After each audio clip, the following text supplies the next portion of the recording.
Hello everyone. इस lesson में हम देखेंगे भारत के संविधान के विकास के बारे में। अंग्रेज भारत में एक व्यापारिक कंपनी के रूप में आते हैं, लेकिन तत्कालीन परिस्थितियों का लाभ उठाते हुए वे पूरे भारतवर्ष के ऊपर कब्जा कर लेते हैं। यहाँ के शासन प्रशासन को सही ढंग से और अपने अनुसार चलाने के लिए समय समय पर अनेक नियम और कानून लेकर के आते हैं। वही भारत के संविधान के विकास का आधार बनता है। तो इस लेसन में हम देखेंगे 1773 के रेगुलेटिंग एक्ट से लेकर के भारत को आज़ादी मिलने तक जो भी उनके द्वारा एक अधिनियम लाया गया है, उसके मुख्य प्रावधान क्या क्या थे, सारी चीज़ को समझने का प्रयास करेंगे। मैंने डिफरेंट एग्जामिनेशन को एनालाइज किया, जैसे रेलवे, एसएससी, स्टेट पीसीएस, दरोगा एग्जामिनेशंस, असिस्टेंट कमांडेंट, यूपीएससी, और उसके आधार पर जो क्वेश्चन पूछे जा रहे हैं और जो पूछे जा सकते हैं सारे को मैंने शामिल करने का प्रयास किया है। तो इस लेसन को ध्यान से देखिएगा, समझिएगा, आपसे कोई भी क्वेश्चन नहीं छूटेगा। तो चलिए शुरू करते हैं।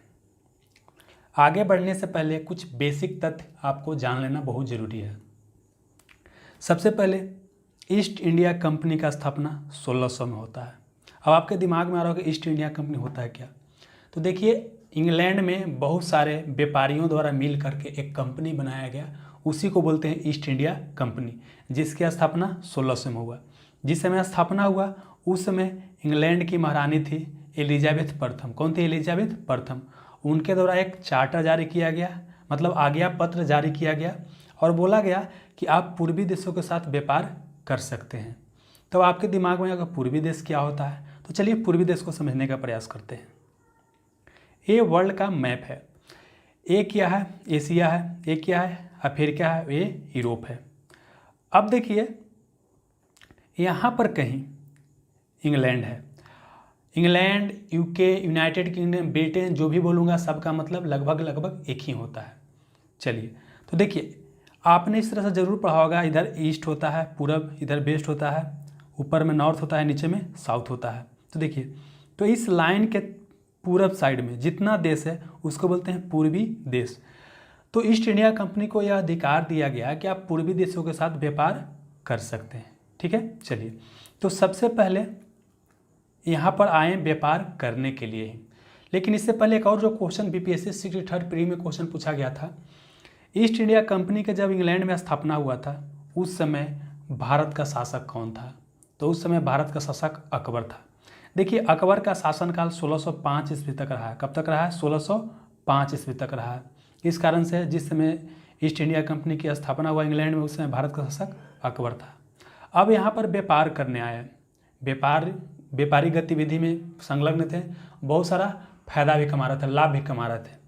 भारत पर उस समय शासन था औरंगजेब का। 1707 तक औरंगजेब का शासन था। तब तक ईस्ट इंडिया कंपनी एक व्यापारिक कंपनी के रूप में ही कार्य कर रही थी। लेकिन जैसे इसका मृत्यु हुआ औरंगजेब का 1707 में, तो जो पूरे भारतवर्ष को एक सूत्र में बांधे हुए था, अलग अलग क्षेत्र के राजा महाराजे अलग होना शुरू हो गए और भारत क्या हो गया? छोटे छोटे टुकड़ों में बंट गया। और जब टुकड़ों में बंट गया और सब आपस में लड़ने लगे, तो ऐसी स्थिति में सबको आपस में लड़ा कर अंग्रेज क्या किए? पूरे भारत पर कब्जा करना शुरू किए। इसमें जो महत्वपूर्ण सफलता मिलता है वो मिलता है प्लासी के युद्ध में, जो कि 1757 में होता है। उसके बाद सबसे महत्वपूर्ण सफलता मिलता है बक्सर के युद्ध में, जो कि 1764 में होता है। और इसके बाद ईस्ट इंडिया कंपनी को बिहार, बंगाल और उड़ीसा के दीवानी अधिकार मिल जाता है इलाहाबाद की संधि के तहत। ये भी क्वेश्चन को याद रखिएगा, इलाहाबाद की संधि कब हुआ था? तो 12 अगस्त 1765 को हुआ था। दीवानी अधिकार मिल जाता है। अब क्या होता है? लगभग पूरे भारत के ऊपर अधिकार कर लेते हैं। अब क्या होता है कि यहाँ के प्रशासन को चलाने के लिए अब क्या करेंगे? अलग अलग तरह के एक्ट और अधिनियम लेके आएंगे। उसमें जो सबसे पहला प्रयास किया जाता है रेगुलेटिंग एक्ट। जैसा कि नाम से स्पष्ट है, रेगुलेटिंग एक्ट। रेगुलेटिंग का मतलब होता है नियंत्रित करना। मतलब इसके तहत पहली बार ब्रिटिश संसद ईस्ट इंडिया कंपनी को रेगुलेट करने का प्रयास किया। जैसे देखिए, हुआ क्या कि जो ईस्ट इंडिया कंपनी था व्यापार करने आया, लेकिन अब यहाँ पर क्या किया? क्षेत्र को जीतने लगा, भारतीय क्षेत्र को जीतने लगा। तब क्या हुआ कि ब्रिटिश संसद द्वारा पहली बार ईस्ट इंडिया कंपनी पर नियंत्रण करने की शुरुआत किया गया। तो क्वेश्चन कभी आएगा कि पहली बार ब्रिटिश संसदीय नियंत्रण की शुरुआत ईस्ट इंडिया कंपनी पर किस एक्ट के तहत हुआ? तो 1773 के रेगुलेटिंग एक्ट के तहत। साथ ही क्या किया गया कि उसमें भारत में मुख्य रूप से 3 प्रेसिडेंसी, 3 प्रांत था। एक था मुंबई, एक मद्रास था, एक बंगाल था। क्या किया गया कि मुंबई और मद्रास प्रेसिडेंसी को बंगाल प्रेसिडेंसी के अधीन कर दिया गया। इसका मतलब क्या हुआ, इसको यहाँ समझते हैं। ये तत्कालीन उस समय का भारत का मैप है। ये पूरे एरिया को बोलते हैं बंगाल प्रेसिडेंसी, नीचे वाला एरिया इसको बोलते हैं मद्रास प्रेसिडेंसी, और इस एरिया को बोलते हैं बम्बई प्रेसिडेंसी। तब बम्बई प्रेसिडेंसी और मद्रास प्रेसिडेंसी को बंगाल के अधीन कर दिया गया। ठीक है, तो चलिए आगे समझते हैं। तो यहाँ पर क्या किया गया कि मुंबई और मद्रास प्रेसिडेंसी को बंगाल प्रेसिडेंसी के अधीन कर दिया गया, और जो बंगाल का गवर्नर होता था उसे बंगाल का गवर्नर जनरल बना दिया गया। समझिएगा, बंगाल के जो गवर्नर होता था उसको बंगाल का गवर्नर जनरल बना दिया गया। तो उस समय बंगाल का गवर्नर कौन था, तो उस समय वारेन हेस्टिंग था। तो इसी को बंगाल का प्रथम गवर्नर जनरल बना दिया गया। समझ में आ रहा है? तो यहाँ से क्वेश्चन क्या आ सकता है कि बंगाल का प्रथम गवर्नर कौन था। तो देखिए, बंगाल का प्रथम गवर्नर अगर पूछेगा तो लॉर्ड क्लाइव था। कौन था? लॉर्ड क्लाइव था, लॉर्ड क्लाइव था। लेकिन बंगाल का अंतिम गवर्नर पूछेगा, यहाँ बंगाल का प्रथम गवर्नर लॉर्ड क्लाइव है और बंगाल का अंतिम गवर्नर कौन हो गया, तो आपका वारेन हेस्टिंग हो गया। अब बंगाल का प्रथम गवर्नर जनरल कौन हो जाएगा, तो वारेन हेस्टिंग हो जाए, क्योंकि जो व्यक्ति उस समय बंगाल का गवर्नर था वही बंगाल का गवर्नर जनरल बन गया। इस तरह से बंगाल का अंतिम गवर्नर कौन हुआ, तो वारेन हेस्टिंग्स। बंगाल का पहला गवर्नर जनरल कौन हुआ, तो वारेन हेस्टिंग हो गया। चलिए, अब क्या हो गया, चूंकि अब मान लेते हैं कि ये क्या था, ऐसे था, इंडिया था। सॉरी, एक बार फिर से इसको मैप को ड्रा कर लेते हैं। अब क्या है, चूंकि यहाँ के क्षेत्र और यहाँ के क्षेत्र को इसके अधीन कर दिया गया है, तो अब जाहिर सी बात है कि यहाँ के जो गवर्नर होगा उसका कार्य बहुत ज़्यादा बढ़ जाएगा। तो अब क्या किया जाएगा, इससे सहायता के लिए एक परिषद बनाया जाएगा जिसको बोलते हैं गवर्नर जनरल का परिषद। क्या बोलते हैं? गवर्नर जनरल का परिषद। तो गवर्नर जनरल का परिषद बनाया गया, उसमें 4 सदस्य नियुक्त किया गया। तो 4 सदस्यीय गवर्नर जनरल की परिषद की स्थापना किया गया। अब यहाँ पर समझने की बात एक और है। देखिए, चूंकि क्या किया जा रहा है कि यहाँ पर जो बम्बई है, मद्रास है, ये दोनों को बंगाल प्रेसिडेंसी के अधीन किया जा रहा है। तो इससे आपको एक चीज़ दिखाई दे रहा है, केंद्रीकरण की प्रवृत्ति की शुरुआत हो रहा है। केंद्रीकरण का मतलब ये हो रहा है कि सारे शक्ति को एक जगह केंद्रित करने का प्रयास किया जा रहा है। तो यहाँ से क्वेश्चन अगर आपसे पूछ दे, केंद्रीकरण की प्रवृत्ति का शुरुआत कब से हुआ या केंद्रीय प्रशासन की शुरुआत कब से हुआ, तो 1773 की रेगुलेटिंग एक्ट के तहत। ठीक है, चलिए, इसके अलावा क्या है कि एक बोर्ड ऑफ प्रोप्राइटर, जिसको निवेशक मंडल बोलते हैं, एक कंपनी में पैसा निवेश करता है, वो बनाया गया। और एक जो महत्वपूर्ण कंपनी को नियंत्रित करने के लिए बोर्ड ऑफ डायरेक्टर बनाया गया। क्या बनाया गया? बोर्ड ऑफ डायरेक्टर बनाया गया, ताकि कंपनी को नियंत्रित कर सके, कंपनी की गतिविधि पर नज़र रख सके। ठीक है, यह ब्रिटिश संसद द्वारा बनाया गया था, बोर्ड ऑफ डायरेक्टर्स। और इसका काम क्या था कि भारत में जो भी राजस्व, नागरिक और सैन्य मामला है उसको ब्रिटिश सरकार को समय समय पर जानकारी उपलब्ध कराते रहना। साथ ही एक महत्वपूर्ण काम यह भी किया गया कि कोलकाता, जिसको पहले फोर्ट विलियम कहा जाता था, कोलकाता को पहले क्या कहा जाता था, फोर्ट विलियम, वहाँ पर एक सुप्रीम कोर्ट की स्थापना किया गया। तो यह रेगुलेटिंग एक्ट के तहत ही स्थापना किया गया, लेकिन 1 साल बाद किया गया। यह किया गया 1774 में किया गया। साथ ही ये भी प्रावधान किया गया कि जो भी कंपनी के कर्मचारी हैं निजी व्यापार नहीं कर सकते हैं। साथ ही क्या है कि भारतीय लोगों से कोई उपहार नहीं ले सकते हैं, कोई रिश्वत नहीं ले सकते हैं। ठीक है, तो एक बार फिर से अगर इसको समझने का प्रयास करें तो क्या किया गया, ईस्ट इंडिया कंपनी पर ब्रिटिश संसदीय नियंत्रण की शुरुआत किया गया। मुंबई और मद्रास प्रेसिडेंसी को बंगाल प्रेसिडेंसी के अधीन कर दिया गया। बंगाल के गवर्नर भारत का गवर्नर जनरल बना दिया गया, जिस कारण से बंगाल का अंतिम गवर्नर और बंगाल का प्रथम गवर्नर जनरल कौन बन गया, वारेन हेस्टिंग बन गया। 4 सदस्यीय गवर्नर जनरल की परिषद की स्थापना किया गया। केंद्रीकरण की प्रवृत्ति की शुरुआत हो गया। बोर्ड ऑफ डायरेक्टर का स्थापना किया गया और कोलकाता में सुप्रीम कोर्ट की स्थापना किया गया। कंपनी के कर्मचारी निजी व्यवहार नहीं कर सकते हैं, साथ ही भारतीय लोगों से उपहार नहीं ले सकते। ठीक है, चलिए, अब इसके बाद आता है 1781 का एक्ट ऑफ सेटलमेंट। पहले 1773 में रेगुलेटिंग एक्ट आता है, उसके बाद क्या आता है 1781 में एक्ट ऑफ सेटलमेंट। देखिए, 1773 के एक्ट में जो भी कमी रह गया था उसी को दूर करने के लिए 1781 का एक्ट ऑफ सेटलमेंट रहता है। मतलब कि 1773 के रेगुलेटिंग एक्ट में जो भी कमी है उसको दूर करने के लिए एक्ट ऑफ सेटलमेंट रहता है। यह ज़्यादा इंपॉर्टेंट नहीं है, लेकिन एक बार एक एग्जामिनेशन में एक क्वेश्चन पूछा गया था ऐसे करके कि कोलकाता के सरकार को बंगाल, बिहार और उड़ीसा के लिए विधि और कानून बनाने का अधिकार किस एक्ट के तहत दिया गया था? तो एक्ट ऑफ सेटलमेंट। इससे बस यही क्वेश्चन आ सकता है। अब उसके बाद आता है पिट्स इंडिया एक्ट। क्या आता है? पिट्स इंडिया एक्ट आता है। पिट्स इंडिया एक्ट आता है 1784 में। बहुत आसान है याद करना। 1773 में रेगुलेटिंग एक्ट आता है और उसके बाद 1781 में क्या आता है? तो आता है एक्ट ऑफ सेटलमेंट और उसके बाद 1784 में आता है तो वो आता है पिट्स इंडिया एक्ट आता है। तो देखिए यहाँ पर क्या हुआ, कंपनी पर ब्रिटिश संसदीय नियंत्रण को और बढ़ाया गया। पहले नियंत्रित करने का प्रयास किया गया था रेगुलेटिंग एक्ट के तहत, लेकिन यहाँ पर क्या हुआ, नियंत्रण को और बढ़ाने का प्रयास किया गया। साथ ही यहाँ पर पहली बार क्या किया है, कंपनी के जो भी अधिकृत प्रदेश है उसको बोला गया ब्रिटिश अधिकृत भारतीय प्रदेश। ये भी क्वेश्चन कई बार पूछा गया है। कंपनी के अधिकृत प्रदेश को पहली बार कब बोला गया ब्रिटिश अधिकृत भारतीय प्रदेश? तो यह बोला गया पिट्स इंडिया एक्ट 1784 के तहत। साथ ही जो 1773 में गवर्नर जनरल के परिषद में 4 संख्या था सदस्यों की, उसको घटा करके 3 कर दिया गया। और एक यहाँ महत्वपूर्ण चीज़ किया गया, बोर्ड ऑफ कंट्रोल की स्थापना किया गया। क्या किया गया? बोर्ड ऑफ कंट्रोल की स्थापना किया गया। तो देखिए जो पहले बोर्ड ऑफ डायरेक्टर था उसका अब काम रह गया सिर्फ व्यापारिक मामला को देखना, व्यापार से संबंधित जो भी मामला होगा उसको देखना। और बोर्ड ऑफ कंट्रोल का काम हो गया जो भी राजनीतिक मामला रहेगा, कहाँ क्षेत्र जीतना है, क्या करना है, क्या नहीं करना है, वो कौन देखेगा? बोर्ड ऑफ कंट्रोल देखेगा। साथ ही बोर्ड ऑफ कंट्रोल ये भी काम करेगा कि बोर्ड ऑफ डायरेक्टर के ऊपर नियंत्रण रखने का प्रयास करेगा, मतलब कंट्रोल करने का प्रयास करेगा। तो आप यहाँ से 2 चीज़ देख रहे हैं। एक देख रहे हैं कि बोर्ड ऑफ कंट्रोल क्या कर रहा है, राजनीतिक मामला को देख रहा है। अब बोर्ड ऑफ डायरेक्टर क्या कर रहा है, व्यापारिक मामला को देख रहा है। तो यहाँ से दोहरी शासन प्रणाली आपको दिखाई दे रहा है। तो यही से आ जाएगा कि दोहरी शासन प्रणाली की शुरुआत किया गया, मतलब 1784 के पिट्स इंडिया एक्ट के तहत दोहरी शासन प्रणाली की शुरुआत हुआ। अब एक चीज़ और समझ लीजिए यहीं पर, ये जो बोर्ड ऑफ कंट्रोल बनाया गया और जो बोर्ड ऑफ डायरेक्टर बनाया गया, इसको 1858 के जब एक्ट आता है उसके तहत क्या कर दिया जाता है? समाप्त कर दिया जाता है। देखिए यहाँ पर मैंने इसलिए लिखा है ताकि आप यहाँ इसको रिलेट कर सके। यहाँ पर जो बोर्ड ऑफ कंट्रोल और बोर्ड ऑफ डायरेक्टर बनाया गया है इसको 1858 में क्या किया कर दिया जाता है? समाप्त कर दिया जाता है। ठीक है, चलिए अब बढ़ते हैं आगे। उसके बाद आता है 1793 का चार्टर एक्ट।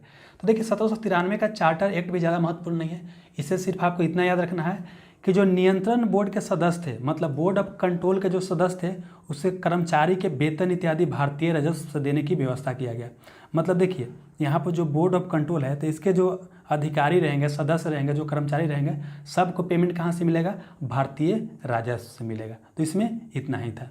चलिए अब उसके बाद क्या आता है? 1813 का चार्टर एक्ट। तो यहाँ पर हम लोग अभी फिलहाल क्या क्या देखें?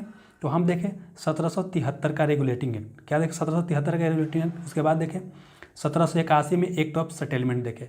उसके बाद फिर क्या देखें? 1784 का पिट्स इंडिया एक्ट देखे। उसके बाद 1793 का चार्टर एक्ट देख लिया। तो 4 उधर हो गया। अब इसको याद करना बड़ा आसान है। ये 20-20 साल के बाद आएगा। कितना साल के बाद आएगा? 20-20 साल के बाद ये एक्ट अब आएगा। तो 1813 का चार्टर एक्ट, देखिए इसमें क्या किया गया? कंपनी से भारत के साथ व्यापार के एक अधिकार को छीन लिया गया। इसका मतलब क्या हुआ कि देखिए क्या कर रहा था कि पूर्वी देशों के साथ व्यापार कौन कर रहा था? कंपनी कर रहा था। लेकिन कंपनी को बहुत ज़्यादा लाभ हो रहा था। अब जब कंपनी को लाभ हो रहा था तो यहाँ जो इंग्लैंड में जो भी व्यापारी थे उनको भी लगता था कि हम भारत के साथ व्यापार करें और हम भी उस लाभ को अपने, मतलब हम भी उस लाभ से फायदा कमा सकें, मतलब हम भी उस लाभ का भागीदार हो सके। इस कारण से वहाँ पर दबाव डाला जा रहा था। इस कारण से क्या किया गया? बोला गया कि व्यापार का जो एक अधिकार है छीन लिया गया। अब बोला कि सभी ब्रिटिश व्यापारी भारत के साथ क्या कर सकते हैं? व्यापार कर सकते हैं। लेकिन चाय और चीन के व्यापार जो है अभी कौन करेगा? तो ईस्ट इंडिया कंपनी ही करेगा। इसको फिर समझना बहुत ज़्यादा जरूरी है। कंपनी से क्या किया गया कि जो व्यापार पर पहले एक अधिकार का मतलब होता है सिर्फ कंपनी ही व्यापार करेगी भारत के साथ, तो यह एक अधिकार को समाप्त कर लिया गया। धीरे से क्या किया गया कि सभी ब्रिटिश व्यापारियों को बोला कि आप व्यापार कर सकते हैं। लेकिन 2 चीज़ पर अभी भी क्या है? कंपनी का ही एक अधिकार है। एक है चाय के साथ व्यापार कौन सिर्फ कर सकता है? अभी भी ईस्ट इंडिया कंपनी ही कर सकता है। और चीन के साथ, चीन एक देश है, उसके साथ भी व्यापार सिर्फ कौन कर सकता है? तो उसके साथ व्यापार सिर्फ और सिर्फ कंपनी ही कर सकता है। ठीक है, चलिए। और साथ ही एक और प्रावधान किया गया कि ईसाई मशीनरियों को भारत में धर्म प्रचार की अनुमति दे दिया गया। तो 1813 के चार्टर एक्ट के तहत क्या किया गया? ईसाई मशीनरियों को भारत में धर्म प्रचार की अनुमति दे दिया गया। साथ ही यह किया गया एक प्रावधान कि ईस्ट इंडिया कंपनी शिक्षा पर प्रति वर्ष 1 लाख रुपया खर्च करेगी। ठीक है, ताकि यहाँ के लोग जो है शिक्षित हो सके और कंपनी के प्रशासन में थोड़ा सा मदद कर सके। ठीक है, ये बात है। देखिए एक और मकसद रहता है, कंपनी शिक्षा पर इसलिए खर्च करना चाहते थे ताकि यहाँ के लोग को ये लगे कि हमारे भला के लिए ईस्ट इंडिया कंपनी काम कर रही है, लेकिन यह बहुत बाद में खर्च किया गया था, बहुत दिन तक ये लटका रहा प्रावधान ऐसे ही। ठीक है, तो फिलहाल देखते हैं क्या क्या देखें 1813 के चार्टर एक्ट में कि व्यापार पर जो एकाधिकार कंपनी का बना था वो समाप्त कर लिया गया, सभी ब्रिटिश व्यापारियों के लिए खोल दिया गया भारतीय व्यापार, लेकिन चाय और चीन के साथ व्यापार का अधिकार ईस्ट इंडिया कंपनी का बना रहा। ईसाई मिशनरियों को भारत में धर्म प्रचार की अनुमति मिल गया और कंपनी द्वारा शिक्षा पर 1 लाख रुपया खर्च करने का प्रावधान किया गया। अब 1813 के बाद फिर कब आएगा, 20 साल बाद, तो 20 साल बाद कब आएगा, 1833 में आएगा। चलिए अब आगे देखते हैं, और ये भी बहुत इंपॉर्टेंट है।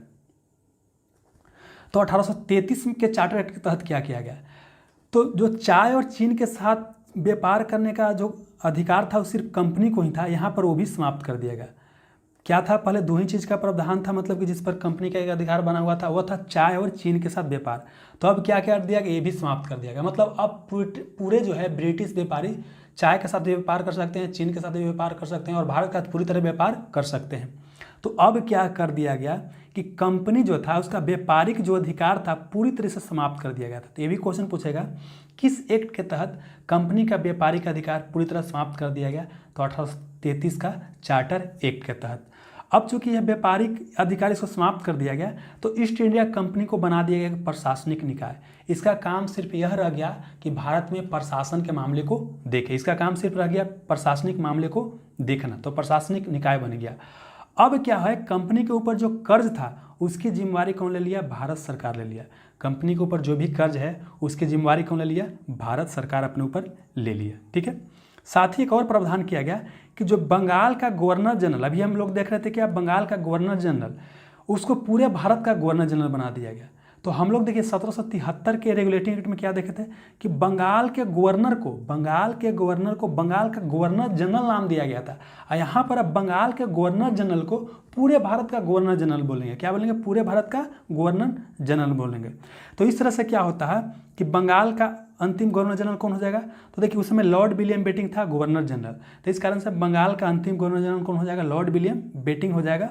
और चूंकि गवर्नर जनरल बंगाल का गवर्नर जनरल को ही भारत का गवर्नर जनरल कहा जाने लगा, इस कारण से लॉर्ड विलियम बेटिंग ही क्या हो जाएगा, भारत का प्रथम गवर्नर जनरल हो जाएगा। ठीक है, चलिए अब क्या किया गया कि जो ये बंगाल के गवर्नर जनरल को भारत का गवर्नर जनरल बना दिया गया, तो एक और प्रावधान किया गया कि गवर्नर जनरल मतलब भारत का गवर्नर जनरल संपूर्ण देश के लिए एक ही बजट तैयार कर सकता है, एक ही बजट तैयार कर सकता है।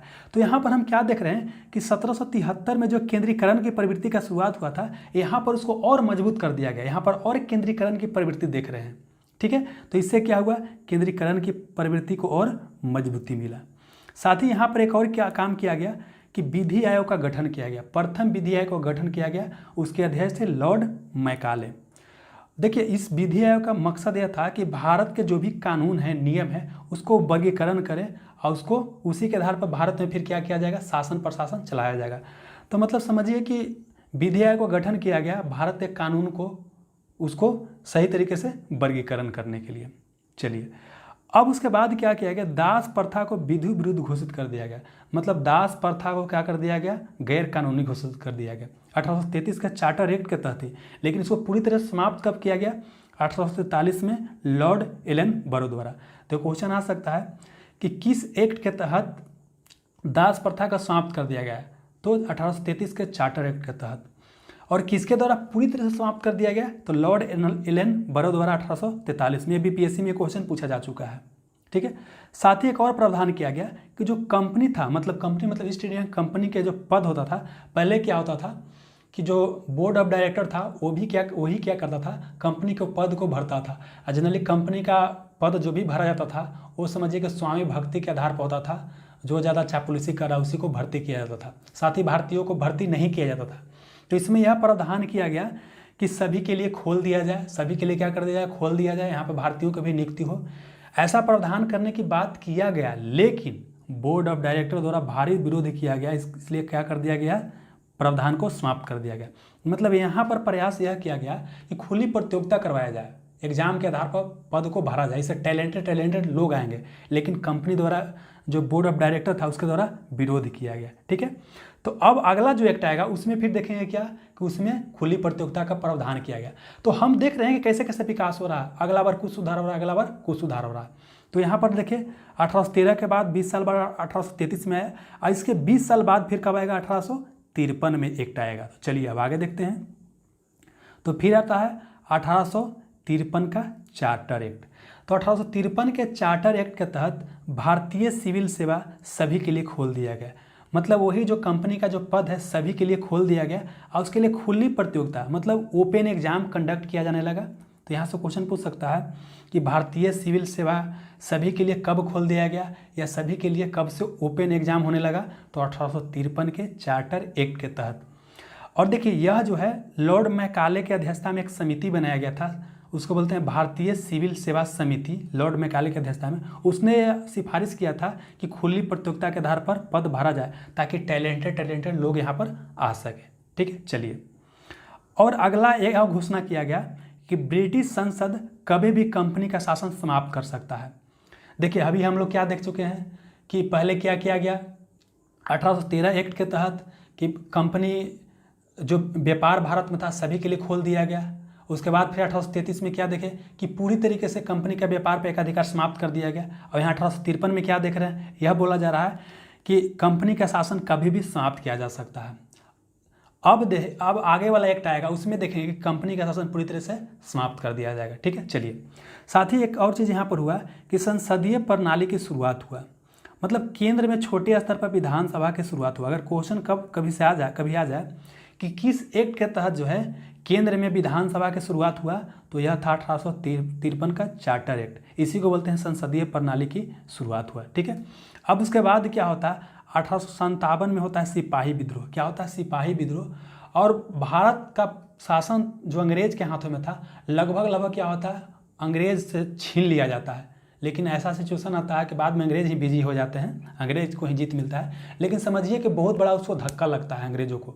तो अंग्रेज को समझ में आ जाता है कि अब यहाँ पर कुछ अलग तरीके से हमको शासन प्रशासन करने की आवश्यकता है। ठीक है, तो उसके बाद क्या आता है 1857 के बाद आता है 1858 का भारत शासन अधिनियम। अब यहाँ पर एक चीज़ देखिए, अभी हम लोग सिर्फ एक एक्ट देख रहे थे, चार्टर एक्ट देख रहे थे, और अब जितना भी आएगा उसको क्या बोलेंगे, अधिनियम बोलेंगे। तो आपको एक कंसेप्ट यहाँ पर क्लियर ये हो जाना चाहिए कि देखिए 1773 से लेकर के 1853 तक जो भी कानून बन के आया उसको बोला गया चार्टर एक्ट बोला गया। लेकिन 1858 के बाद जो भी कानून बनेगा, जो भी यहाँ पर चीज़ आएगा उसको बोलेंगे अधिनियम बोलेंगे। क्या बोलेंगे, अधिनियम बोलेंगे। तो 1858 में क्या आता है, भारत शासन अधिनियम आता है। क्या आता है, भारत शासन अधिनियम। इसको बोलते हैं गुड गवर्नेंस एक्ट। एक बार क्वेश्चन एग्जामिनेशन में पूछा गया था किस अधिनियम को बोलते हैं गुड गवर्नेंस एक्ट, तो इसको बोलते हैं 1858 के शासन को गुड गवर्नेंस एक्ट बोलते हैं। क्यों बोला जाता है, इसलिए बोला जाता है कि पहले कंपनी शासन कर रहा था, अब यहाँ पर क्या किया जाएगा, कंपनी के शासन को समाप्त कर दिया जाएगा। यहाँ पर 1853 में क्या घोषणा किया गया था कि ब्रिटिश संसद कभी भी कंपनी के शासन को समाप्त कर सकता है। तो यहाँ पर क्या किया गया, ब्रिटिश संसद जो है ईस्ट इंडिया कंपनी के शासन को क्या कर दिया, समाप्त कर दिया गया। यह बोला गया कि आप भारत का शासन सही से नहीं कर रहे हैं, इसलिए हम अब करेंगे तो सही से शासन करेंगे। तो इसी के लिए बोला गया गुड गवर्नेंस एक्ट बोला गया। इसमें क्या किया गया है, कंपनी के शासन की समाप्ति कर दिया गया, और जो भारत का शासन था ब्रिटिश संसद के हाथों में चला गया। देखिए ब्रिटिश संसद दे या ब्रिटिश ताज दे, ब्रिटिश क्राउन दे, ब्रिटिश को महारानी दे, सब एक ही बात होता है। तो भारत का शासन किसको दे दिया गया, ब्रिटिश संसद, ब्रिटिश ताज या ब्रिटिश क्राउन या ब्रिटिश महारानी को दे दिया गया। साथ ही यहाँ पर एक और प्रावधान किया गया कि जो पहले गवर्नर जनरल था, भारत का गवर्नर जनरल था, गवर्नर जनरल के पद के जगह पर अब वायसराय कहा जाने लगा। क्या कहा जाने लगा, वायसराय। हालांकि देखिए ऑफिशियल डॉक्यूमेंट में ऐसा कोई प्रावधान नहीं था, लेकिन आम बोलचाल की भाषा में वायसराय कहा जाने लगा। तो गवर्नर जनरल को क्या बोला गया, वायसराय बोला गया। तो उस समय गवर्नर जनरल कौन था, तो लॉर्ड कैनिंग था। तो इस तरह से भारत का अंतिम गवर्नर जनरल कौन हो जाएगा, लॉर्ड कैनिंग हो जाएगा। कौन हो जाएगा, लॉर्ड कैनिंग हो जाएगा। अब प्रथम वायसराय भी कौन हो जाएगा भारत का, तो लॉर्ड कैनिंग हो जाएगा। चलिए, और हमने बताया था आपको कि 1784 के पिट्स इंडिया एक्ट में हमने देखा था कि बोर्ड ऑफ डायरेक्टर और बोर्ड ऑफ कंट्रोल दोहरी प्रणाली कर रहा था, दोहरी शासन प्रणाली यहाँ से चल रहा था, उसको यहाँ पर क्या कर दिया गया, समाप्त कर दिया गया। मतलब बोर्ड ऑफ डायरेक्टर और बोर्ड ऑफ कंट्रोल के पद को समाप्त कर दिया गया। इस तरह से द्वैत शासन प्रणाली के यहाँ पर क्या हो जाता है, समाप्ति हो जाता है। और यहाँ से एक नया पद बनाया गया, उसको बोलते हैं भारत सचिव। क्या बोलते हैं, भारत सचिव, और एक भारत परिषद। यह भारत सचिव जो था यह ब्रिटिश कैबिनेट का सदस्य था, या ब्रिटिश जो मंत्रिमंडल था उसका सदस्य था, और अपने कार्यों के प्रति ब्रिटिश संसद के प्रति उत्तरदायी था। ये भी क्वेश्चन असिस्टेंट कमांड एग्जामिनेशन में पूछा गया था कि भारत सचिव ब्रिटिश कैबिनेट का सदस्य होता था या नहीं। तो यह भारत सचिव ब्रिटिश कैबिनेट या ब्रिटिश मंत्रिमंडल का ही सदस्य होता था, और अपने कार्यों के लिए ब्रिटिश संसद के प्रति उत्तरदायी होता था। ठीक है। और साथ ही भारत सचिव को सहायता करने के लिए एक भारत परिषद बनाया गया। ये सिर्फ क्या था, सलाह देता था। इसमें 15 सदस्य होते थे। भारत परिषद में कितना सदस्य होते थे, 15 सदस्य होते थे। ठीक है। अब और चीज़ समझना है, देखिए भारत सचिव का जो पद यहाँ पर बनाया गया है, इसको 1947 में जब भारत आज़ाद होता है उस समय समाप्त किया जाता है। और यह जो भारत परिषद बनाया गया है इसको 1935 में समाप्त किया जाता है। इसको रिलेट करने के लिए आपको यहाँ पर बता रहा हूँ, आगे मैं बताऊँगा फिर से। तो फिलहाल समझते हैं क्या है यहाँ पर। देखिए गुड गवर्नेंस एक्ट बोला गया, कंपनी के शासन की समाप्ति हो गया, भारत का शासन ब्रिटिश संसद या ब्रिटिश को महारानी को चला गया, गवर्नर जनरल को वायसराय कहा जाने लगा, और यहाँ पर भारत का अंतिम गवर्नर जनरल और प्रथम वायसराय लॉर्ड कैनिंग हो गया। उसके बाद फिर क्या देखें कि बोर्ड ऑफ डायरेक्टर और बोर्ड ऑफ कंट्रोल को समाप्त कर दिया गया, और उसके जगह पर भारत सचिव और भारत परिषद नामक पद का गठन किया गया। तो भारत सचिव ब्रिटिश मंत्रिमंडल का सदस्य होता था, और अपने कार्यों के लिए ब्रिटिश संसद के प्रति उत्तरदायी होता था, और इसकी सहायता के लिए एक भारत परिषद बनाया गया जो कि 15 सदस्य इसमें होते थे। ठीक है, चलिए अब आगे बढ़ते हैं। अब 1858 के बाद फिर 3 साल के बाद एक और एक्ट आया, इसको बोलते हैं 1861 का भारत शासन अधिनियम। इसको अगर इंग्लिश में बोलेंगे तो बोलेंगे गवर्नमेंट ऑफ इंडिया एक्ट 1861 बोलेंगे। तो इसमें देखिए क्या किया गया, ऑर्डिनेंस सिस्टम की शुरुआत किया गया। ऑर्डिनेंस सिस्टम का मतलब होता है अध्यादेश प्रणाली की शुरुआत हुआ। तो क्वेश्चन कभी आ जाए कि अध्यादेश प्रणाली की शुरुआत कब हुआ, तो 1861 में हुआ था। देखिए अध्यादेश प्रणाली क्या होता है, जो भारत का वायसराय होता है वह अध्यादेश जारी कर सकता है। आज के डेट में आप देखते होंगे कि संसद का सन नहीं चल रहा होता, संसद का जब सत्र नहीं चल रहा होता है तो राष्ट्रपति केंद्र में अध्यादेश जारी करता है, और राज्यपाल कहाँ अध्यादेश जारी करता है, तो अध्यादेश जारी करता है आपका राज्य में। मतलब क्या देखें कि आज की डेट में जो है केंद्र में अध्यादेश जारी कौन करता है, राष्ट्रपति, और राज्य में राज्यपाल जारी करता है। तो उसी को यहाँ पर किया गया था कि अगर जो केंद्रीय विधानसभा का सत्र नहीं चल रहा है या विशेष कोई ऐसा परिस्थिति आ गया है, तो ऐसी स्थिति में जो वायसराय है वो क्या कर सकता है, अध्यादेश जारी कर सकता है, ऑर्डिनेंस जारी कर सकता है। अब एक और क्वेश्चन यहाँ से ये पूछा जा सकता है कि ऑर्डिनेंस प्रणाली की शुरुआत किसके द्वारा किया गया था। तो देखिए यह सबसे पहले जो प्रयास किया गया था 1859 में ही किया गया था, लॉर्ड कैनिंग द्वारा किया गया था। इसको बाद में कानूनी रूप से मान्यता मिल गया 1861 के एक्ट के तहत। चलिए एक और चीज़ का यहाँ पर शुरुआत किया गया, पोर्टफोलियो सिस्टम की शुरुआत किया गया। इसी को बोलते हैं विभागीय प्रणाली की शुरुआत। अब ये पोर्टफोलियो सिस्टम या विभागीय प्रणाली क्या होता है, तो देखिए आज की डेट में आप क्या देखते हैं कि मान लेते हैं कि केंद्र में अभी मोदी जी का मंत्रिमंडल है, तो इसमें कई सारे सदस्य होते हैं। तो उसमें से जो सदस्य होते हैं उसको अलग अलग विभाग दे दिया जाता है। एक को रेल मंत्री बना दिया गया एक सदस्य को, एक को बना दिया गया फाइनेंस मिनिस्ट्री दे दिया गया, एक को स्वास्थ्य मिनिस्ट्री दे दिया गया। तो यहाँ पर यही किया गया कि गवर्नर जनरल का जो परिषद होता था, गवर्नर जनरल को सहायता करने के लिए, वायसराय को सहायता करने के लिए एक परिषद होता था, उसमें कई सारा सदस्य होता था। तो एक एक सदस्य को एक विभाग का क्या बना दिया गया, हेड बना दिया गया। तो इसी को बोलते हैं विभागीय प्रणाली या पोर्टफोलियो सिस्टम। साथ ही एक और चीज़ किया गया, विकेंद्रीकरण की शुरुआत किया गया। हम देख चुके हैं कि 1773 में क्या हुआ था कि अगर ये इंडिया का मोटा मोटी मैप ड्रा करते हैं तो यह जो मुंबई और मद्रास है, ये दोनों के बारे में कानून बनाने का अधिकार किसको दे दिया गया था, बंगाल को दे दिया गया था।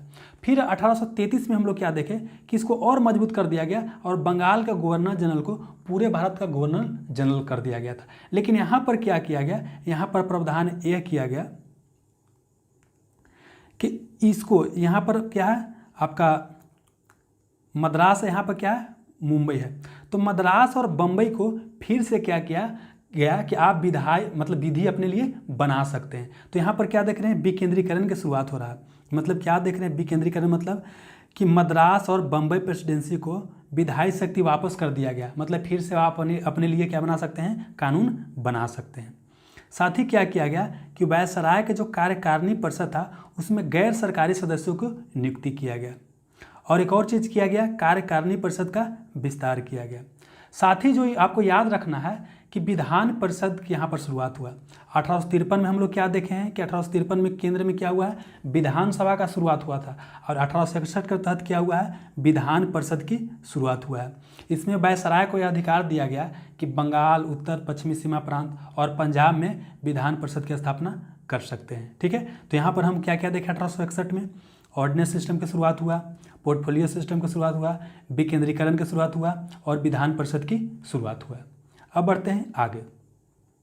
अब उसके बाद आता है 1892 में भारत शासन अधिनियम। कब आता है, 1892 में भारत शासन अधिनियम।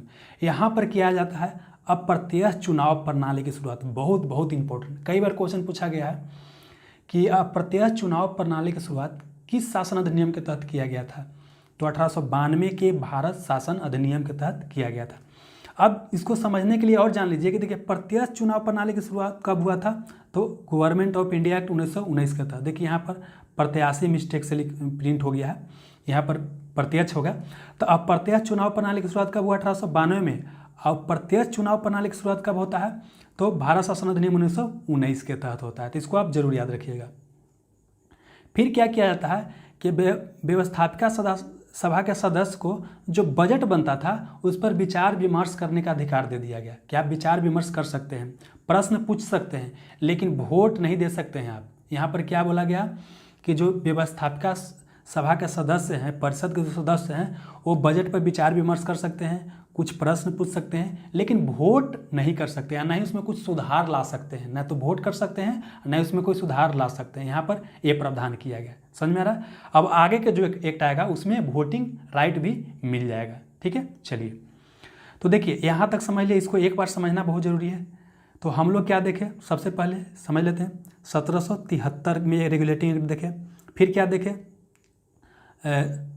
1781 में देखें एक्ट ऑफ सेटलमेंट। फिर क्या देखें, 1784 में पिट्स इंडिया एक्ट देखें। फिर 1793 का एक्ट देखें। ठीक है, उसके बाद फिर हम लोग क्या देखें, 1813 का चार्टर एक्ट। उसके बाद 1833 का चार्टर एक्ट। फिर क्या देखें, 1853 का चार्टर एक्ट। उसके बाद फिर हम क्या देखें, तो भारत शासन अधिनियम 1858 देखें। और उसके बाद फिर क्या देखें, 1861 में भारत शासन अधिनियम। और उसके बाद फिर 1861 के बाद क्या आया, तो 1892 में आया है। ठीक है, अब जो है बहुत ज़्यादा इंपॉर्टेंट है। अब देखिए 1919, उसके बाद 1909, उसके बाद 1919 और उसके बाद 1935, ये तीनों बहुत ज़्यादा इंपॉर्टेंट है। यहाँ से सबसे ज़्यादा आपको क्वेश्चन पूछे जाएंगे। तो और अब जो है ध्यान से समझने का प्रयास कीजिएगा।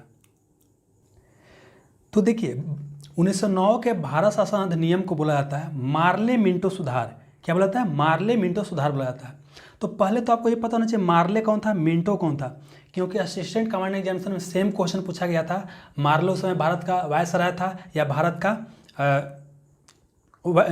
का वायसराय था या भारत का सचिव था। तो दोनों आपको कंफर्म होना चाहिए। देखिए सबसे पहले जो नाम रहेगा वो क्या है, भारत सचिव रहेगा, और जो बाद वाला नाम है वो क्या रहेगा, यहाँ का वायसराय रहेगा। वायसराय या गवर्नर जनरल दोनों सेम ही बात होगा। वायसराय या गवर्नर जनरल अगर भी दे दे तो कन्फ्यूजन नहीं करना है। तो मार्ले कौन होगा, तो मार्ले हो जाएगा भारत का सचिव। उस तरह से 1919 में भी देखेंगे तो सेम चीज़ देखेंगे। इसको बोलते हैं मॉन्टेग्यू चेम्सफोर्ड सुधार। तो मॉन्टेग्यू कौन रहेगा, तो मॉन्टेग्यू रहेगा भारत का सचिव रहेगा, भारत सचिव। और चेम्सफोर्ड कौन रहेगा, तो चेम्सफोर्ड रहेगा भारत का वायसराय रहेगा। ठीक है, चलिए हम देखते हैं यहाँ पर। तो यहाँ पर क्या देखें, 1909 को भारत शासन अधिनियम को बोलते हैं मार्ले मिंटो सुधार। मार्ले कौन था, भारत का सचिव था, मतलब भारत सचिव था। और मिंटो कौन था, तो भारत का वायसराय या भारत का गवर्नर जनरल, जो आप बोलिए सेम ही चीज़ है। चलिए तो यहाँ पर पहली बार क्या किया गया कि गवर्नर जनरल के या वायसराय के जो कार्यकारिणी परिषद था, देखिए कहीं कहीं बुक में गवर्नर जनरल भी देता है, वायसराय भी देता है। मैंने पहले ही बता दिया है कि 1858 में क्या बोला गया, गवर्नर जनरल को वायसराय बोल दिया गया, लेकिन कई जगह पर गवर्नर जनरल ही देता है, तो सेम चीज़ हो जाता है। तो यहाँ पर क्या किया गया, गवर्नर जनरल या वायसराय के कार्यकारिणी परिषद में प्रथम बार किसी भारतीय को नियुक्ति किया गया। क्वेश्चन बहुत इंपॉर्टेंट है। वह प्रथम भारतीय कौन थे, तो सत्येंद्र प्रसाद सिन्हा थे। कौन थे, सत्येंद्र प्रसाद सिन्हा थे। इनको विधि सदस्य बनाया गया था। क्या बनाया गया था, विधि सदस्य बनाया गया था। तो ये भी क्वेश्चन ऐसा पूछ सकता है कि गवर्नर जनरल के या वायसराय के कार्यकारी परिषद में नियुक्त होने वाला प्रथम भारतीय कौन थे? तो सत्येंद्र प्रसाद सिन्हा थे। कौन सा सदस्य बने थे? विधि सदस्य बने थे। साथ ही एक बहुत इंपॉर्टेंट चीज़ ये किया गया कि मुसलमानों के लिए पृथक सांप्रदायिक आधार पर उनको प्रतिनिधित्व दिया गया। इसका मतलब क्या होता है कि अगर कोई, आज की डेट में देखते हैं कि अलग अलग क्षेत्र में चुनाव होता है, तो मान लेते हैं यहाँ चुनाव हो रहा है, यहाँ चुनाव हो रहा है, यहाँ चुनाव हो रहा है, तो पृथक सांप्रदायिक प्रतिनिधित्व मुस्लिमों को दिया गया। इसका मतलब ये होता है कि अगर इस क्षेत्र में बहुत सारे रहेंगे, हिंदू मुस्लिम सिख ईसाई सब रहेंगे, लेकिन अगर यहाँ पर कोई अगर मुस्लिम खड़ा होता है तो सिर्फ मुस्लिम ही वोट देगा, वहाँ पर हिंदू सिख ईसाई वगैरह कोई वोट नहीं देगा, सिर्फ कौन देगा? मुस्लिम ही वोट देगा। समझ में आ रहा है? तो यहाँ पर क्या किया गया कि मुसलमानों के लिए पृथक सांप्रदायिक आधार पर प्रतिनिधित्व की स्थापना किया गया। ठीक है, अब यहाँ पर एक चीज़ समझना है, चूँकि यह सांप्रदायिक आधार पर सांप्रदायिक आधार पर प्रतिनिधित्व देने की यहाँ से शुरुआत कर दिया गया, और यह किसके समय में हुआ? लॉर्ड मिंटो के समय में हुआ। लॉर्ड मिंटो यहाँ का वायसराय था, इसीलिए इसको बोला जाता है भारत में सांप्रदायिक निर्वाचन का जनक। अगर क्वेश्चन पूछ दे कि सांप्रदायिक निर्वाचन का जनक किसे कहते हैं? लॉर्ड मिंटो को कहते हैं। क्यों कहते हैं? आपको समझ में आ गया। एक और चीज़ जो बीपीएससी में क्वेश्चन पूछा गया था कि डॉक्टर राजेंद्र प्रसाद ने किसे पाकिस्तान का जन्मदाता कहा था? तो लॉर्ड मिंटो को ही पाकिस्तान का जन्मदाता कहा गया था, डॉक्टर राजेंद्र प्रसाद को।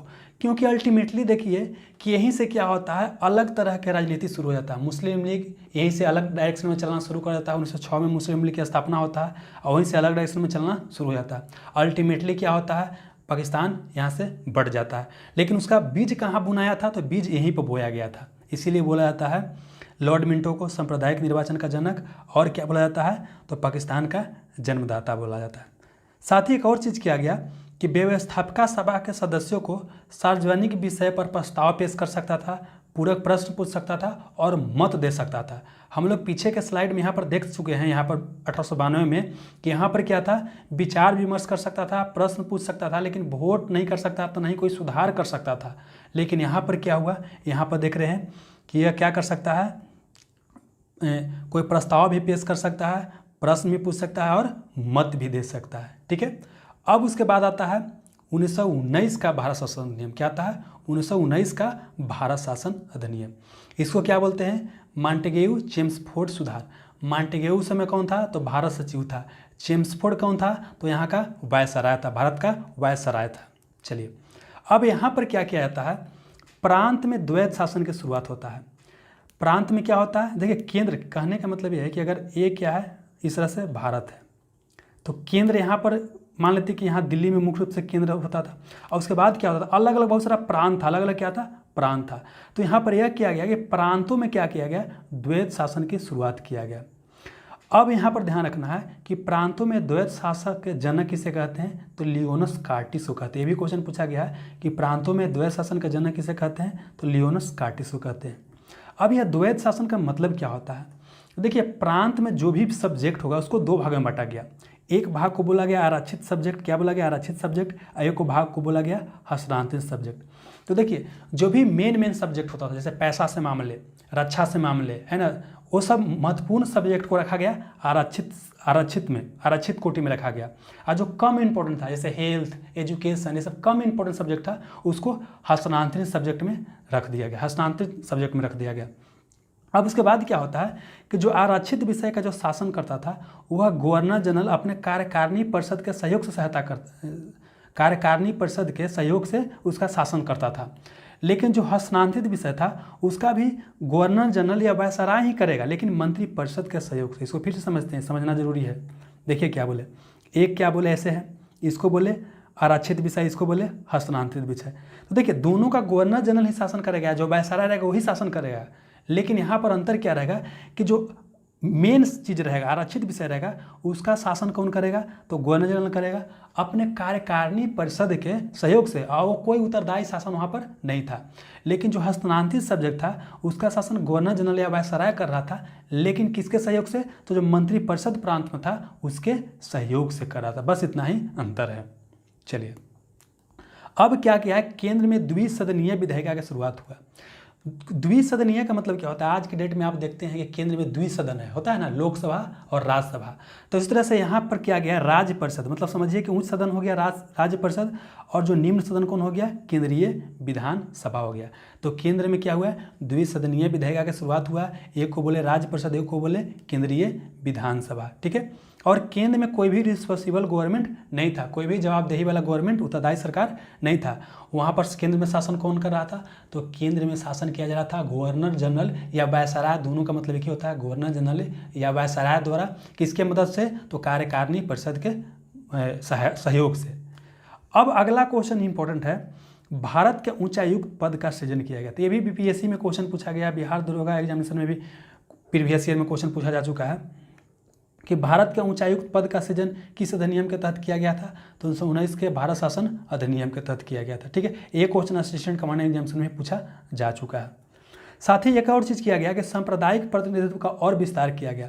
हम लोग 1909 में देख चुके हैं, 1909 के भारत शासन अधिनियम देख चुके हैं कि मुस्लिमों के लिए अलग प्रतिनिधित्व सांप्रदायिक आधार पर दिया गया था। लेकिन यहाँ पर क्या किया गया, और बढ़ाया गया, सिखों को भी दिया गया, आंग्ल भारतीयों को भी दिया गया, और ईसाई को भी पृथक प्रतिनिधित्व दे दिया गया सांप्रदायिक आधार पर। तो अगर क्वेश्चन पूछ दे आपसे ये कि किस अधिनियम के तहत सांप्रदायिक प्रतिनिधित्व का और विस्तार किया गया, तो यह 1919 के भारत शासन अधिनियम के तहत। साथ ही क्या कि महिलाओं को पहली बार मत देने का अधिकार दिया गया।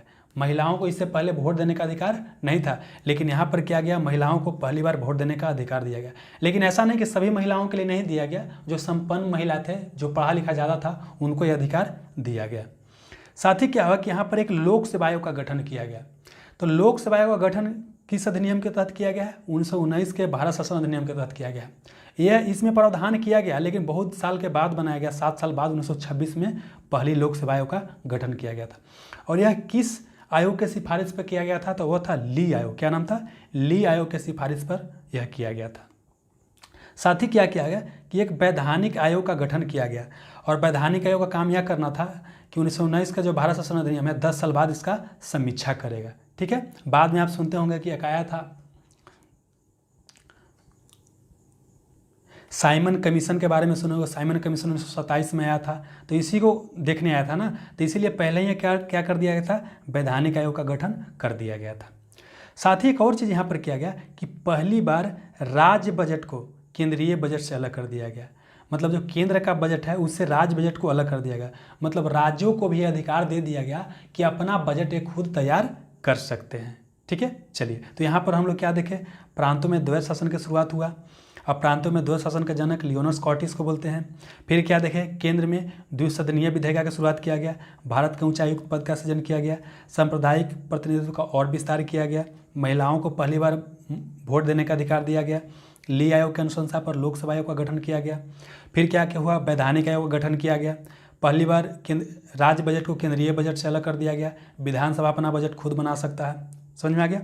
चलिए, अब यहाँ पर क्या देख रहे हैं कि प्रांतों में द्वैत शासन की शुरुआत कहाँ किया गया, 1919 में किया गया, लेकिन 1935 को जो अधिनियम आएगा उसमें समाप्त कर दिया जाएगा। प्रांतों में यहाँ पर क्या कर दिया गया, द्वैत शासन के समाप्त कर दिया गया, और उसके जगह पर केंद्र में द्वैत शासन शुरुआत किया गया। क्या किया गया कि जो 1919 में प्रांत में द्वैत शासन शुरू हुआ था उसको 1935 के अधिनियम में क्या कर दिया गया, समाप्त कर दिया गया प्रांत में, उसके जगह पर केंद्र में द्वैत शासन की शुरुआत हुआ, ठीक है। चलिए, अब क्या हुआ कि 1935 का जो भारत शासन अधिनियम में प्रांतों में द्वैत शासन की जो समाप्ति हुआ, उसके बाद क्या किया गया कि प्रांतों को स्वशासन का अधिकार दे दिया गया। मतलब प्रांत क्या कर सकते हैं, खुद से अपने अनुसार शासन प्रशासन देख सकते हैं, तो प्रांतों को स्वशासन का अधिकार दे दिया गया। साथ ही एक और प्रावधान किया गया, अखिल भारतीय संघ की स्थापना का प्रावधान किया गया। हालांकि यह जो अखिल भारतीय संघ कभी बन नहीं पाता है, लेकिन प्रावधान किया गया 1935 का भारत शासन अधिनियम में, क्या अखिल भारतीय संघ बनाने का प्रावधान किया गया, ठीक है। और साथ ही यहाँ पर क्या किया गया, बर्मा, जिसको आज के डेट में हम म्यांमार बोलते हैं, क्या बोलते हैं, बर्मा या म्यांमार बोलते हैं, उसको भारत से अलग कर दिया गया। देखिए, बर्मा को 1885 में भारत में मिला लिया जाता है, और यहाँ पर क्या किया, 1935 के भारत शासन अधिनियम के तहत बर्मा या म्यांमार को क्या किया जाता है, भारत से अलग कर दिया जाता है। अब उसके बाद यहाँ पर एक और प्रावधान किया जाता है, उड़ीसा को बिहार से अलग कर दिया जाता है। जैसे आपने यहाँ पर पढ़ा होगा, इस तरह से जानते होंगे कि यहाँ पर बंगाल था, तो 1911 के 11 में क्या किया जाता है कि राजधानी दिल्ली लेके जाया जाता है बंगाल से, मतलब कलकत्ता से, और उसके बाद क्या किया जाता है, बिहार को अलग कर दिया जाता है, बंगाल से बिहार को अलग कर दिया जाता है, और साथ में उड़ीसा भी रहता है। लेकिन अब यहाँ पर क्या किया गया कि उड़ीसा को भी अलग कर दिया गया बिहार से। समझ में आ रहा है? तो उड़ीसा को क्या किया गया, बिहार से यहाँ पर अलग कर दिया गया। साथ ही यहाँ पर एक संघीय न्यायालय की स्थापना किया गया और यह दिल्ली में स्थापना किया गया। तो याद कीजिए 1773 में मैंने बताया था आपको, 1773 में कि फोर्ट विलियम, जिसको बोलते हैं कलकत्ता या कोलकाता, वहाँ पर एक क्या सुप्रीम कोर्ट की स्थापना किया गया था। लेकिन यहाँ पर संघीय न्यायालय की स्थापना किया, वो कहाँ किया गया, दिल्ली में किया गया। लेकिन यह सुनवाई का अंतिम न्यायालय नहीं था। अंतिम न्यायालय कहाँ था, प्रिवी काउंसिल, जो कि इंग्लैंड में था।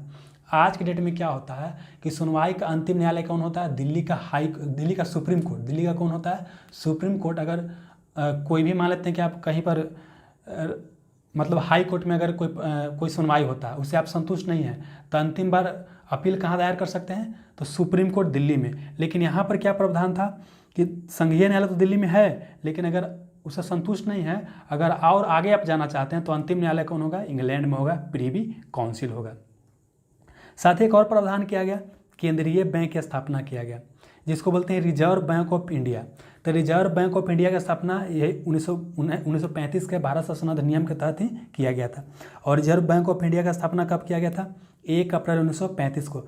बाद में रिजर्व बैंक ऑफ इंडिया को 1949 के तहत राष्ट्रीयकरण कर लिया जाता है। 1949 में इसका नेशनलाइजेशन या राष्ट्रीयकरण कर लिया जाता है। फिलहाल और समझना आपको है केंद्रीय बैंक की स्थापना किया जाता है, रिजर्व बैंक ऑफ इंडिया, और यह RBI एक्ट 1934 के तहत इसका स्थापना किया जाता है। साथ ही एक और प्रावधान किया जाता है, भारत परिषद की समाप्ति कर दिया जाता है। तो याद कीजिए 1858 में मैंने बताया था कि 2 पद बनाया गया था। एक को भारत सचिव बोले थे, क्या बोले थे, भारत सचिव, और एक क्या, भारत परिषद। तो देखिए यहाँ पर क्या किया गया कि भारत परिषद पद को क्या कर दिया गया, समाप्त कर दिया गया। और जो 1947 का भारत शासन अधिनियम आएगा, उसमें भारत सचिव पद को क्या किया जाएगा, समाप्त कर दिया जाएगा। ठीक है, तो यहाँ पर हमने क्या क्या देखा, प्रांतों में द्वैध शासन की समाप्ति, प्रांतों को स्वशासन का अधिकार दिया गया, केंद्र में द्वैध शासन की शुरुआत किया गया, अखिल भारतीय संघ की स्थापना किया गया, बर्मा को भारत से अलग कर दिया गया, उड़ीसा को भी बिहार से अलग कर दिया गया, और संघीय न्यायालय की स्थापना दिल्ली में किया गया। लेकिन सुनवाई का अंतिम न्यायालय प्रिवी काउंसिल इंग्लैंड था। केंद्रीय बैंक की स्थापना किया गया, इसका नाम था रिजर्व बैंक ऑफ इंडिया, जो कि 1 अप्रैल 1935 को बनाया गया था। 1949 में इसका राष्ट्रीयकरण कर दिया गया। भारत परिषद की यहाँ पर समाप्ति कर दिया गया, जो कि बनाया गया था 1858 में। अब फाइनली आता है 1947 का भारतीय स्वतंत्रता अधिनियम। क्या था, स्वतंत्रता अधिनियम आता है। तब यहाँ पर क्या किया जाता है, इसी को बोलते हैं माउंट बेटन प्लान, क्योंकि उसमें भारत का वायसराय कौन था, लॉर्ड माउंट बेटन था। तो 1947 का जो भारत स्वतंत्रता अधिनियम आया, इसको बोलते हैं माउंट बेटन प्लान या माउंट बेटन योजना भी बोलते हैं। इसमें क्या किया गया कि ब्रिटिश संसद की जो प्रभुसत्ता भारत पर था, उसको क्या कर दिया गया, समाप्त कर दिया गया। मतलब अब जो है ब्रिटिश संसद जो है भारत का असली मालिक नहीं है। अब क्या किया गया, एक और चीज़ कि जो ब्रिटिश सम्राट को भारत का सम्राट बोला जाता था, वो भी समाप्त कर दिया गया। मतलब भारत का ब्रिटिश सम्राट जो है भारत का सम्राट नहीं रहेगा। समझ में आ गया, चलिए।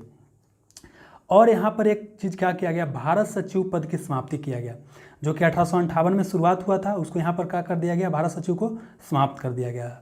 और भारत को यहाँ पर क्या कर दिया गया, विभाजन कर दिया गया। भारत और पाकिस्तान नामक 2 स्वतंत्र राष्ट्र का निर्माण हुआ। 2 स्वतंत्र राष्ट्र का क्या हो गया, निर्माण हो गया। और देसी रियासत का मतलब ये होता है कि ये भारत है, तो यहाँ पर छोटा छोटा मोटा बहुत सारा राजा महाराजा था, उसको देसी रियासत बोलते थे। ये इंग्लैंड जो मतलब ब्रिटेन था, उसके नियंत्रण में ही था, लेकिन ये पूरी तरीके से उसके नियंत्रण में नहीं था। या आप बोल सकते हैं कि अंदर का प्रशासन ये खुद संभालता था, बदले में अंग्रेज को टैक्स देता था।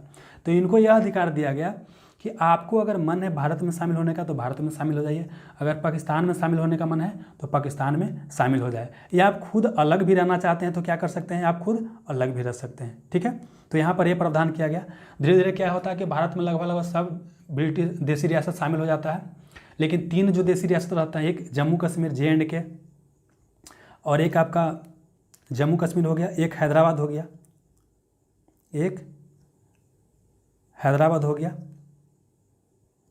और एक आपका हो गया, और एक जूनागढ़ हो गया।